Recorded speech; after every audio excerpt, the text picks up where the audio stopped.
Dhanbari horticulture সেন্টারের উদ্যান তত্ত্ববিদ কৃষিবিদ রাসেল ফেরদৌস তমাল বলছি। আমার হাতে দুটি চারা দেখা যাচ্ছে। আপনারা কেউ যদি বলতে পারেন এগুলো আসলে কিসের চারা? এগুলো আনারসের চারা। এই চারাগুলোর বিশেষ বৈশিষ্ট্য হলো টিস্যু কালচার প্রযুক্তির মাধ্যমে ল্যাবের মধ্যে এই চারাগুলো উৎপাদিত।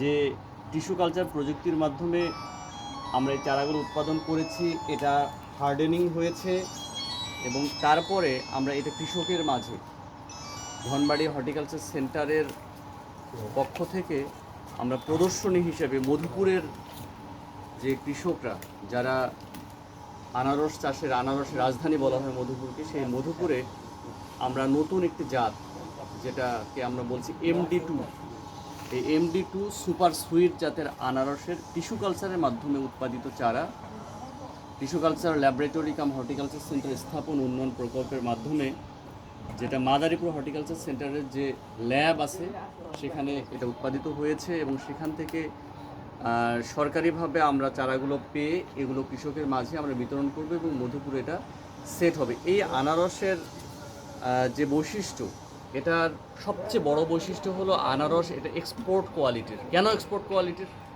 আনারসের সবচেয়ে বড় প্রবলেম, এটা আমরা আনারস জমি থেকে তোলার পরে অল্প সময়ের মধ্যেই এটা পচে যাবে, নষ্ট হয়ে যায়, পানি ছেড়ে দেয়।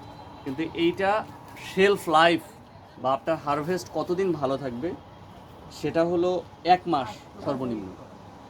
তো এই দীর্ঘ সময়ের শেলফ লাইফের কারণে ভিটামিন সি 4 গুণ বেশি, এর মিষ্টতা আমাদের স্বাভাবিক আনারসের চেয়ে বেশি এবং আনারসের যে ছোবড়া ছোবড়া ভাবটা, আনারস খেলে মুখে একটা মনে হয় ছাল উঠে গেলে, এইরকম বিষয়গুলো এই আনারসের মধ্যে থাকবে না। যাই হোক, মধুপুরের যে আনারস, সেই আনারসের পাশে আরও একটি নতুন জাতের আনারস, যেটা একদম অত্যাধুনিক কৃষির যে একটি প্রযুক্তি, সেই প্রযুক্তির মাধ্যমে টিস্যু কালচারের মাধ্যমে উৎপাদিত টিস্যু কালচার ল্যাবরেটরি কাম হর্টিকালচার সেন্টার স্থাপন ও উন্নয়ন প্রকল্পের আওতায় এই ধনবাড়ি হর্টিকালচার সেন্টার থেকে এই চারাগুলো আমরা কৃষক পর্যায়ে বিনামূল্যে প্রদর্শনীর মধ্য দিয়ে অন্যান্য উপকরণ সহ আমরা বিতরণ করব। ধন্যবাদ সবাইকে। আসসালামু আলাইকুম।